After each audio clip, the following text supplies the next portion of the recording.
कहते हैं कुछ लोग वापस आते हैं, लेकिन शेर शेर जब वापस आता है तो सिर्फ वापस नहीं आता, वो तूफान बन के आता है। हर कदम के साथ जमीन कांपती है, हवा तेज हो जाती है और जो लोग उसके रास्ते में खड़े होते हैं उनकी सांसें रुक जाती हैं। इस बार शेर की आंखों में सिर्फ गुस्सा नहीं, खून की प्यास है, और जो उसके साथ हुआ उसका हिसाब वो लाजमी चुकाएगा। उसका चाचा, उसका चचाजाद सोचते हैं वो बच जाएंगे, लेकिन वो नहीं जानते कि शेर का शिकार जंगल में हो या शहर में, उसका बचना मुमकिन नहीं होता। शेर के वापस आने से पहले ही लोग दरासे हुए हैं, दरवाजे बैंड हो रहे हैं, रास्ते सुनसान हैं। मगर इस कहानी का सबसे बड़ा पलट तब आता है जब उसके साथ खड़ा होता है पजार, एक ऐसा लड़का जो अपने ही बाप का हुक्म तोड़कर शेर का हमसफर बन गया। पजार की वफादारी ऐसी है जैसे किसी दुश्मन की बेटी भी किसी मजलूम के साथ न खादी हो।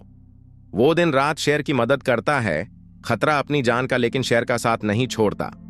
और फिर वो दिन आता है जब शेर का पहला वार होता है अपने चाचा और चाचाजाद पर। हर बार उनके जुल्म का जवाब होती है, लेकिन शेर यहीं नहीं रुकता, वो सीधा चला जाता है अपने दुश्मन के घर, लेकर पजार का रिश्ता।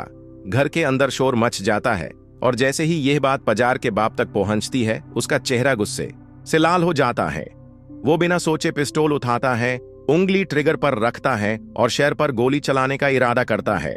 लेकिन उस वक्त पजार आगे बढ़कर चीखता है, खबरदार, मैंने इस आदमी को कई महीने मौत के मुंह से वापस खींचा है, अपनी दुआओं से, अपनी दवाओं से, और आप एक लम्हे में सब कुछ खत्म करने वाले हैं। अगर आप राजी नहीं तो याद रखें, मैं आपकी इजाजत के बगैर इससे शादी करूंगा। कमरा सन्नाटे में डूब जाता है, सांस तक सुनाई देने लगती है। शेर चुप खड़ा है, लेकिन उसकी आंखों में एक ऐसा वादा है जो सिर्फ खून से पूरा होगा। बाहर वो अपनी जिंदगी की सबसे खूनी जंग के लिए तैयार है। इस दफा वो सिर्फ मारेगा नहीं, वो ढूंढ ढूंढ कर अपने दुश्मनों को मिटा देगा। और जब शेर शिकार पर निकालता है तो जंगल का हर रास्ता उसके पंजों का मोहताज हो जाता है। ये सिर्फ बदला नहीं, ये शेर की कहानी है, और कहानी अभी खत्म नहीं हुई। अगर तुम शेर की वापसी देखना चाहते हो, उसका बदला, उसका कहार, तो नजर हटाओ मत, क्योंकि जो अगला होने वाला है वो तुमने कभी सोचा भी नहीं होगा।